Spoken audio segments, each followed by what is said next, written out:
নদিয়ার হাঁসখালিতে নাবালিকা গণধর্ষণ ও জোর করে শ্মশানে পুড়িয়ে দেওয়ার অভিযোগ। 9 অভিযুক্তকে দোষী সাব্যস্ত করল রানাঘাট এডিজে আদালত। মঙ্গলবার সাজা ঘোষণা। হাঁসখালির গণধর্ষণ ও খুনের মামলায় 3 বছর পর দোষী সাব্যস্ত 9 জন। মঙ্গলবার তৃণমূল নেতার ছেলেসহ 9 জনের সাজা ঘোষণা করবে রানাঘাট এডিজে আদালত।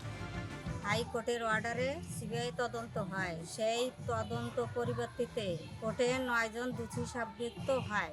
জজ সাহেবের কাছে আবেদন করি, তাই তাদের 9 জনের সর্বোচ্চ সাজা হিসেবে তাদের জন্য 9 জনেরই ফাঁসি হয়। 2022 সালের 10 এপ্রিল নদিয়ার হাঁসখালিতে নাবালিকাকে গণধর্ষণের অভিযোগ দায়ের করা হয়।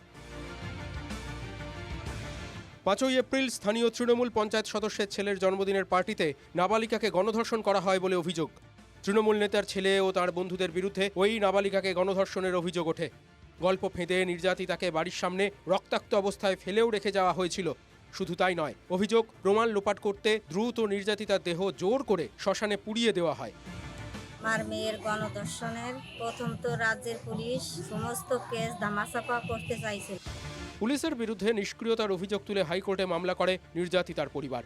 সিবিআইকে ঘটনার তদন্তের ভার দেয় হাইকোর্ট। দোষীদের বিরুদ্ধে পক্সো ধারায় মামলা রুজু হয়।